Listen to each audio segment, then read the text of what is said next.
Radio Sagale Amerikaatiin.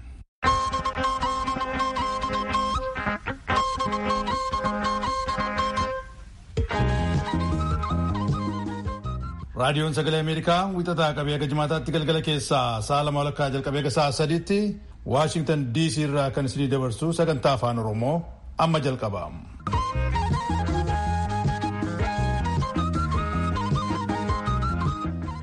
Fagoof dhiyoo biyya keessaaf alaan raadiyoo, intarneetii, saatalaayit, naayil saatii fi feesbuukiitiin kanneen sagantaa keenya hordofaa jirtan dhaggeeffattoota keenya jaallatamoo akkam ooltan. Kamisaa adoolessa 30 bara 2020 Itoophiyaatti immoo adoolessa 23. Hordoftoota amantii musliimaa hundaan baga jalbultii ayyaana Eid al-Adhaa yookiin Arafaan geessan Eid Mubaarak. Kanumaan wal qabatees manni maree gumii dhimma Islaamaa Itoophiyaa ergaa dabarseera. Asoosaa Beenishaangulitti namoonni 100tti dhiyaatan waggaa tokkoof baatii 10 oliif murtee seeraa malee hidhaa akka jiran akkasumas du'a Haacaaluun walqabatee jeequmsa dhalateen namoota hidhamanii turan kan lammummaa Ameerikaa qaban 3 keessaa 2 wabiin gadhiifamuu fi 1 ammayyuu hidhaatti hafuu gabaasaa qindaa'ee qabna. Tigist Gammee Niiwuork irraa tamsaasa kana isin biraa ga'a. Aanni Gusuutaa Mirree Aleksaandiriyaa Virjiiniyaa irraa isin keessummeessaan jira. Oduu galgala har'aatiif immoo Tuujubee Horaa qophooftee jirti. Garasittiin isin dabarsa.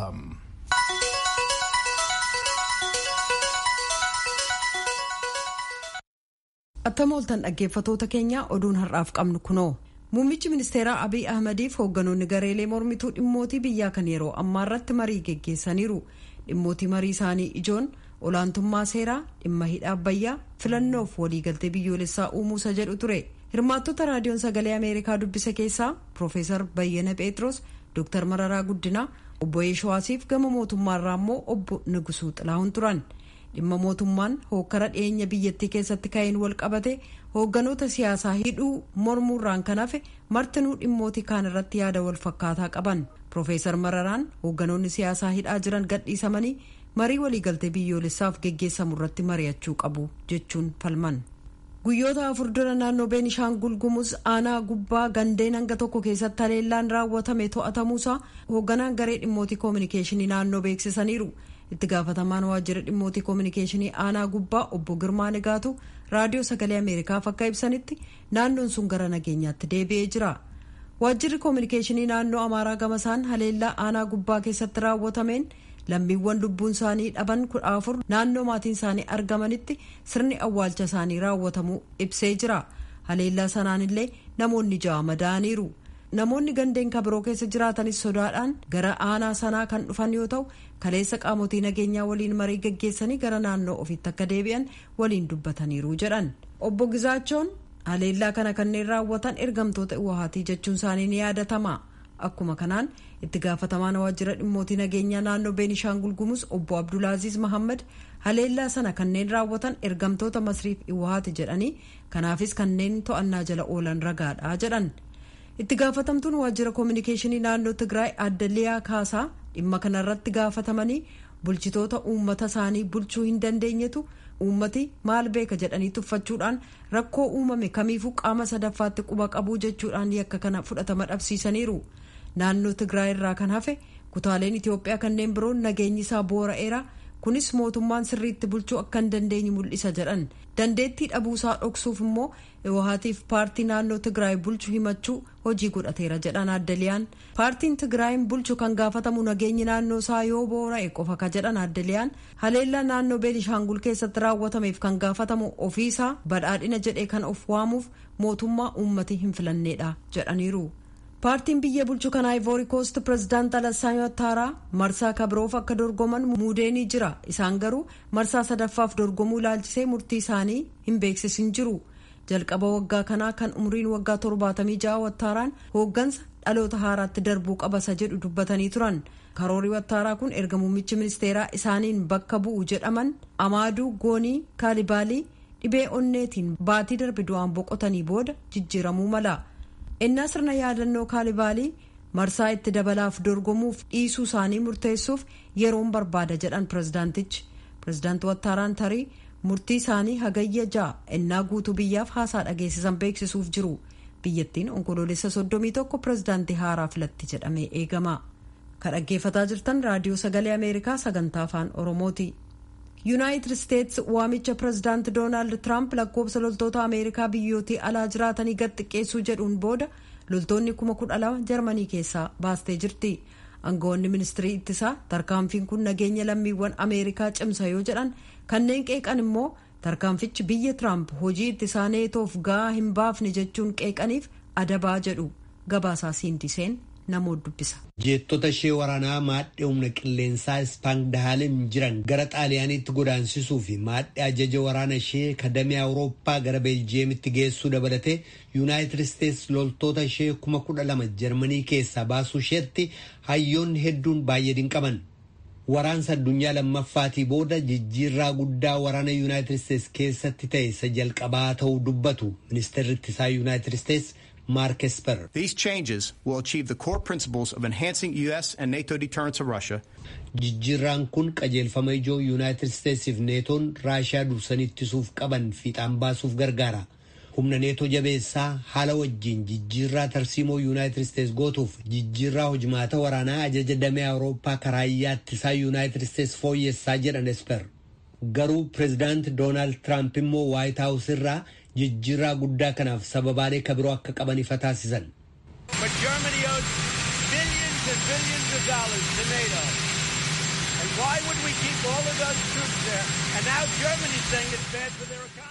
Garuu Jarmaniin idaa neetoo doolaara biliyoona hedduutu irra jira. Maaliif loltoota keenya kana hunda biyyattii keessa keenya? Amma immoo deebitee Jarmaniin dinagdee keenyaaf hamaadhaa jetti. Nuuf immoo dinagdee keenyaaf gaariidha. Jarmaniin idaa baattee jirti jedhan pireezidaant Tiraamp. Pireezidaantichi yeroo dheeraadhaaf Jarmanii akka michuutti utuu hin taane akka dinagdee Yuunaayitid Isteetsiif yaaddoo uumtetti jabeessanii qeeqaa turan. Hayyoonni dhimma hariiroo qaxxaamura Atlaantik garuu tarkaanfii Yuunaayitid Isteetsi fudhatte kun hariiroo biyyoota lameeniif baay'ee hamaa akka ta'etti dubbatu. Neetoon ni dadhabsiisaa pireezidaantii Raashiyaa Vilaadimir Puutiniif immoo gammachuudhaa jedhu. Aangawoonni Hoong Koong kaadhimamtoota leellistoota dimookiraasii 12 kanneen filannoo seera tumtootaaf fulbaana keessa dorgomuuf turan ugguranii jiran. Kaadhimamtoonni kun kan ugguramaniif seera nageenyaa biyyoolessaa Hoong Koong kan mootummaan giddugaleessaa Beejing baase morman akkasumas walabummaa Hoong Koongiif falmu jechuudhaan mootummaan har'a beeksiseera. Filannoo kanarraa kaadhimamtoonni ugguraman eenyuun akka ta'an hin labsamne garuu leellisaa dimookiraasii beekamaa Jooshuwaa Wong kanneen ugguraman 12 keessaa tokko ta'uu isaanii miidiyaa hawaasaa irratti beeksisaniiru. Filannoo kan sirnaa hin ta'in kan kaadhimummaa paartii isaanii simachuuf jalqaba baatii kanaa geggeeffameen sagalee 600,000 argatanii jiran. Mootummaan kaadhimamtoonni itti dabalaa filannoo kanarraa ugguramuuf jiru jedhee jira. Addunyaarraa lakkoofsi namoota COVID-19 qabamanii miliyoona 17 yoo ta'u 670,070 immoo du'aniiru. Yuunaayitid Isteetsi lakkoofsa lamaaniin addunyaarraa sadarkaa duraarra jirti. Galmee Yuunivarsiitii Joon Hoopkins irraa hubachuun akka danda'ametti uummata miliyoona 4.4 Yuunaayitid Isteetsi keessaa vaayirasii koronaan yoo qabaman kanneen 150,000 ol ta'an du'aniiru. Kutaaleen hangi tokko kan akka Kaalifoorniyaa, Filooriidaa fi Teeksaas guyyaa guyyaatti namoonni vaayirasichaan qabamuuf du'uu isaanii gabaasaniiru. Kaalifoorniyaan roobii kaleessaa namoonni 197 COVID-19 qabamanii du'uu gabaaste. Filooriidaan immoo namoonni 226 ta'an du'uu yoo beeksiftu, Teeksaas keessaa immoo yoo xiqqaate namoonni 313 du'aniiru. Hayyoonni eegumsa fayyaa Ameerikaa akka jedhanitti daldalaawwan hedduuf bakki daawwannaa tuuristii dafanii banamuun faca'uu vaayirasii kanaaf sababaa ta'e. Oduun galgala kanaaf qabnu kanuma.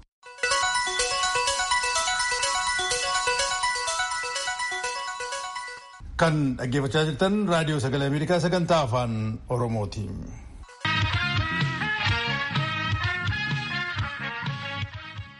Ayyaanni Iid al-Adhaa yookiin Arafaa 1441ffaa guyyaa borii kabajamu. Sababaa koronaatiin kan gamtaadhaan taa'amee waliin kabajamu akka hin taane manni maree gumii dhimma islaamummaa Itoophiyaa beeksisee jira. Uummanni musliimaa yeroo ayyaana kana kabaju harka qalleeyyii gargaaruu fi waltumsuun akka kabaju waamichi dhiyaatee jira. Muktaar Jamaal dabalata qaba.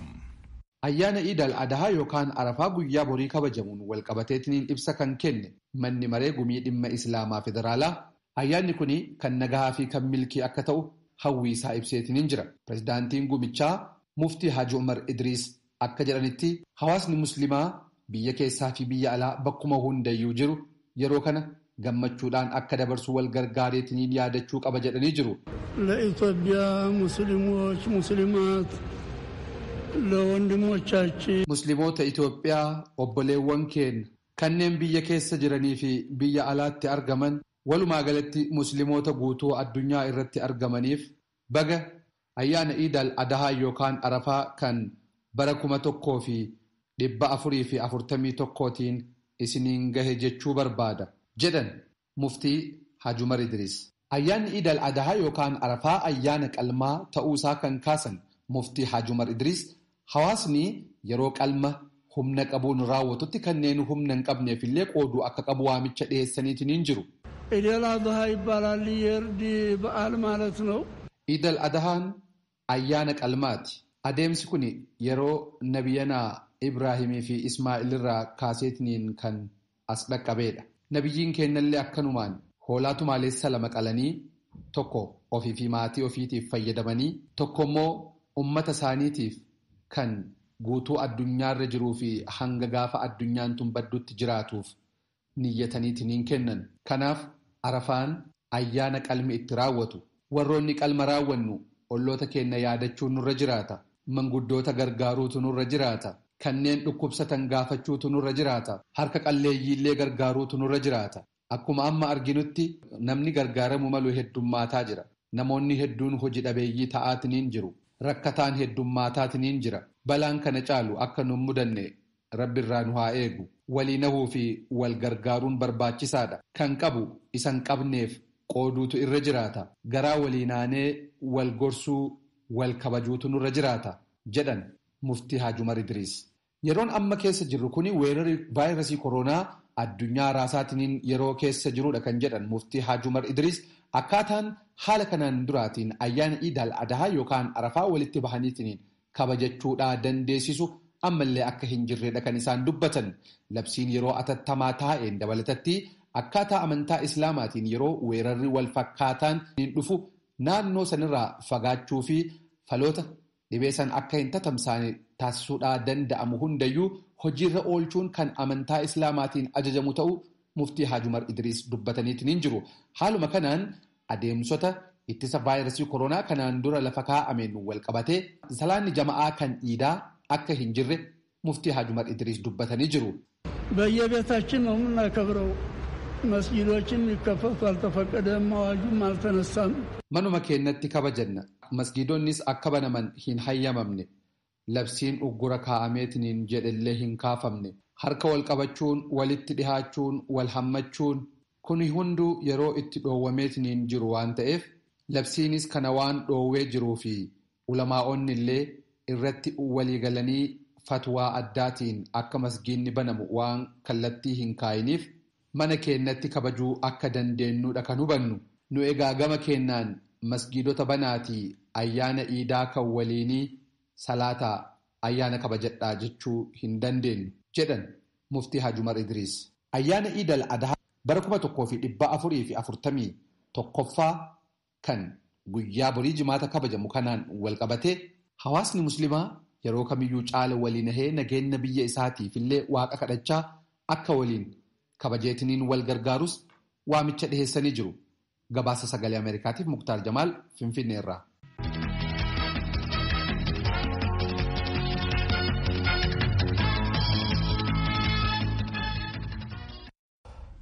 Naannoo Beenishaangul Gumuz godina Asoosaatti sababaa jeequmsa kaastan jedhuun namoonni 98 hidhamanii waggaa tokkoo fi baatii 10 darbus murtoo seeraa hin arganne jedhan. Pireezidantiin mana murtii waliigalaa naannoo Beenishaangul Gumuz obbo Abdiisaa Hawaasee sababaa dhibee koronaatiin dhimma namoota kanaa ilaaluun rakkisaa ta'uu dubbatanii waajjira abbaa alangaa waliigalaatti aangawaa olaanaa kan ta'an obbo Fuqaaduu Tsaggaa ammoo namoonni shakkamanii kun hedduu waan ta'aniif deemsi murtoo kennuu yeroo fudhate jedhanii torban dhufus dhaddachi gara Asoosaatti imaluun dhimmicha ilaaluuf jira jedhaniiru. Naakoor Malkaa gabaasaa qaba. Naannoo Beenishaangul Gumuz godina Asoosaa aanaa Odaa magaalaa Daalattii keessatti namoonni lakkoofsi isaanii hanga 48 ga'an erga hidhamanii waggaa tokkoof baatii 10 darbee jira jedhu jiraataan magaalaa Adaalattii sababaa nageenyaa koof maqaan koo akka hin caqafamne jedhan. Bara 2011 gara jalqabaatti fulbaana gaafa 8 obboleessi jala hidhamee jira. Malaakuu Qajeelaa jedhama. Asoosaama Maarramiyaa beeksitti. Amaashirraa dhaqanii gara nama 200 olii jedhu Adaalattiidhaa fi Odaa Bildibiluu irraatii kan dhaqanii gara nama 40 olii. Namoonni kaanii achi aanaatti qoratamanii namni isaanii baay'een isaanii achumatti hafanii ijoolleen ilmaan Oromoo baay'een isaanii akkasumatti qabamanii hidhamanii diidhamanii fi har'a bor jedhamaa hin qoratamaa garuu qoratamee wanti firiin isaa beekamu tokkollee hin jiru.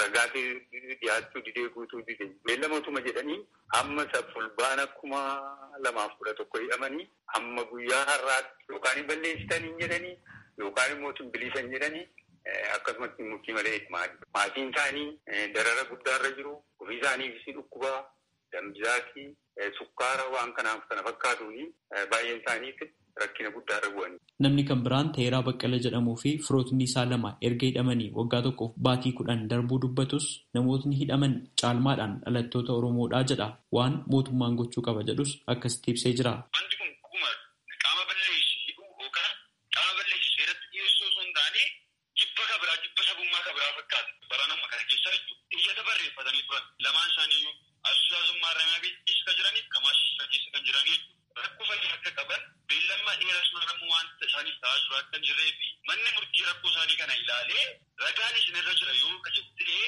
ragaa isaanirra jiru sana dhiyeessee beellama isaanii gabaabsee akka murtii tokko isaaniif kennu gaafatanii turan. Dhiyeessa isaanii sanallee hiikoo haga yoonaa argachaa jiran qaamni dhufee addatti gaafachaa jiru hin jiru. Dabiraamu wanti nama yaaddeessu yeroo koronaa kanallee nama 4 guyyaa gaafa 19 ji'a 9ffaa 2010 himatuma isaanii kanatti nama fuudhanitti dabalanii jiru. Qaamni balleessee hidhamaa miti.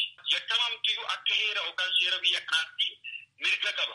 Abbaa dhuguma yakkamaa ta'e wanta seerarra jiru akka seeratti kaballeessee seeraan gaafachuu danda'u. Federaalirraa dhufee osoo wanta kana qoratee sarreen kun jiraataan Oromoo akkuma kanallee gama isaanii kan jiru hiikoo dhugaa argatee murtii tokko argachuu danda'a wanta hin jedhudha. Qaamni mootummaas haa ta'u waan kana ilaali. Obbo Abdiisaa Waasee pireezidaantii mana murtii waliigalaa naannoo Beenishaangul Gumuzii namoota lakkoofsaan isaan gargar hin baafanne erga hidhamanii waggaa tokkoof baatii 10 darbuu hinaalle namootni kun haala kana hidhamuun isaanii sirrii mitii jedhu sababaa namoonni kun hidhamanii hanga yoonaatti turanii fi murtoon ittiin kennamne ilaalchisee obbo Abdiisaa Waasee akkas jedhu. Summa ትክክል አይደለም። አሁን ለምሳሌ በእኛ ቢፒአር ስታንዳርድ እኮ በቃ አንድ ሰው gochi kun sirrii miti. Akka qajeelfama BPR keenyaatti namni tokko dhimmi isaa erga mana murtii ga'ee booda ji'oota 2 keessatti murtoo argachuu qaba. Garuu haalotni itti yeroo isaa ol fudhachuu malus ni jira. Fakkeenyaaf godina Kaamaashii aanaa Baluu Jagamfee keessatti namoonni 59 ta'an himatamanii osoo murtoon ittiin kennamin waggoota 3 ta'aniif turanii jiru. Yeroo ammaas mana amala sirreessaa Asoosaa keessatti argamu. Dhimma gaaffii amma ka'eef wanti akka sababaatti ka'u qaamni dhimma kana hordofaa ture dhaddacha naannawaa federaalaati. Ragaan dhaga'amee akka ofirraa ittisaniif guyyaan beellamaa qabamuudha kanan dhaga'e. Amma immoo koronaan dhufee jira. Gama teekinooloojiitiin viidiyoo koonfiransiin akka adeemsi seeraa itti fufuuf mana amala sirreessaa keessatti meeshaan kun akka seenu godhamee jira jedhamus dhimmichi hordofamaa hin jiru odeeffannoo jedhus qaba. በዛም ጉዳዩን እየተከታተሉ እንዳልሆነ ነው ያለኝ መረጃ። Komattoota keessaa namootni hidhaman gara caalaan dhalattoota Oromootii jechuun kan kaasaniif lakkoofsaan ibsuu baatanis dhalattootni naannoo Beenishaangul Gumuz hedduun hidhamanii jiru. Akkuma kanneen biroo murtoon ittiin kennamne yookaan bilisaan hin gadhiifamne jechuun kan isaan dubbatan waajjira abbaa alangaa waliigalaa federaalaatti itti gaafatamaan qorannoo yakka qindaa'aa fi daangaa ce'uu obbo Faqaaduu Saggaa komikee kana ilaalchisee waan beekan yoo qabaataniif gaafatamanii deebii akkas jedhu kennanii jiru. ከልኛ አንድ ሰዎች ጋር በተገናኘ እነ ዳዊት አብዲሳ በሚል namoota 21 maqaa isaanii anaaf ergite wajjin wal qabatee galmee daawit abdiisaa jalatti daawit abdiisaa dabalatee namoota 132 irratti galmee himannaa bannee jira. Galmeewwan himannaa garaagaraati kan baname. Inni ijoon jeequmsa waliinii kaasuu irratti fuuleeffatee seereekaa 240 jalatti kan himataman.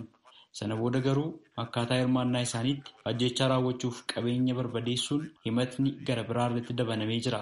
Namoota 132f ragaa dhageessuun adeemsa dheeraa qaba. Jecha amantaa himatamtoota dhaggeeffachuun yeroo fudhata.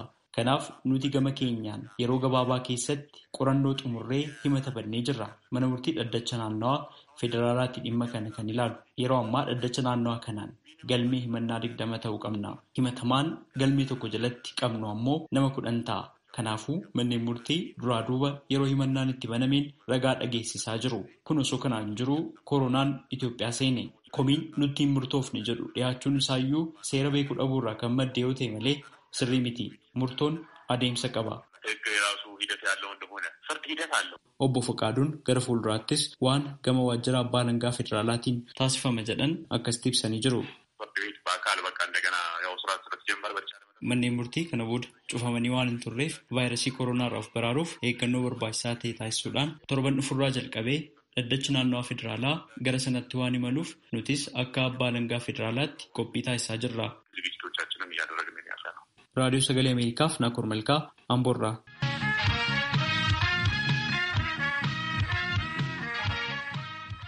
Kan dhaggeeffachaa jirtan raadiyoo Sagalee Ameerikaa sagantaa afaan Oromoo karaa saatalaayitii, feesbuukiidhaa fi reediyoodhaan isinii darbaa jirudha.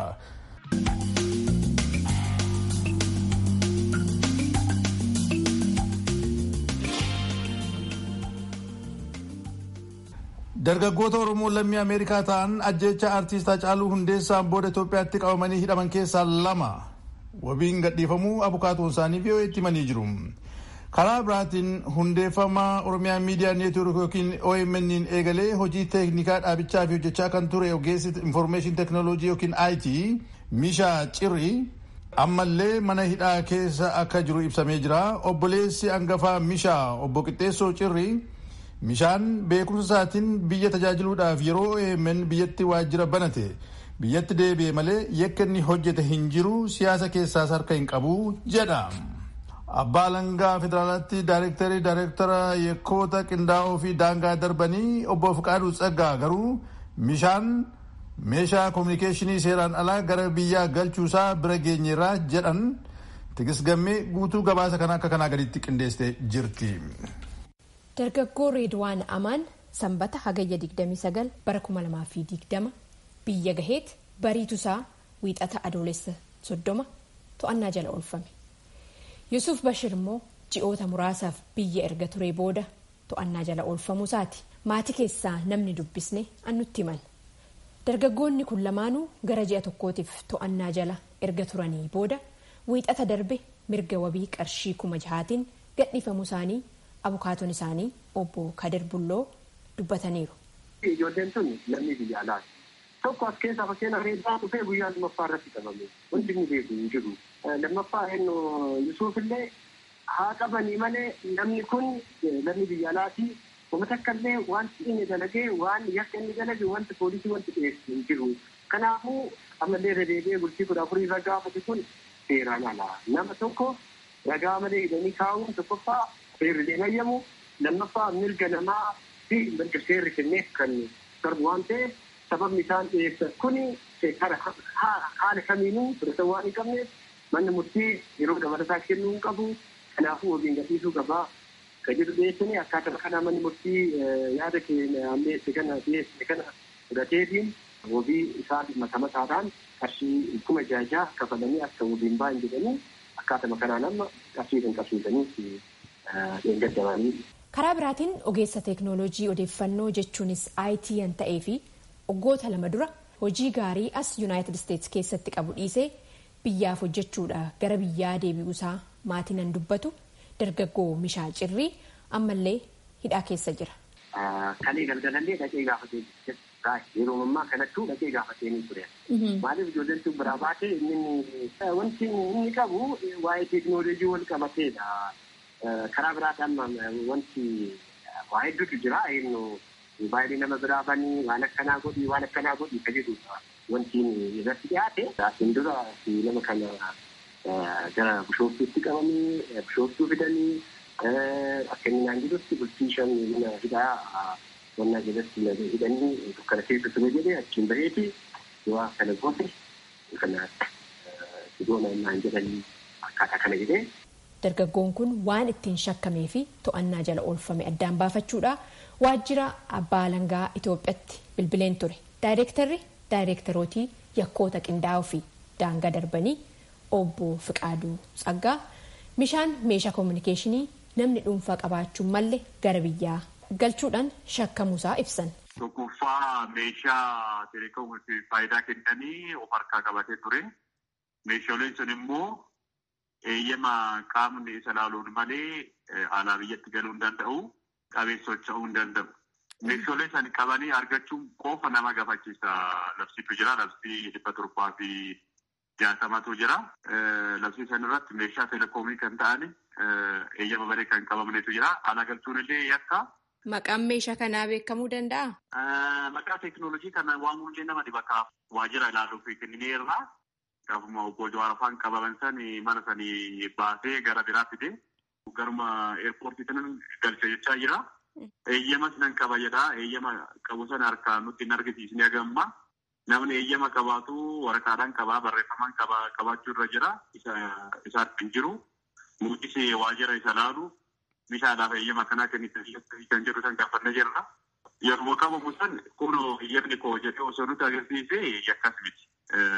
Osoo eeyyamamee rakkoo hin jiru ture. Garee abukaatoo keessaa obbo Kadir Bulloo garuu meeshaa kana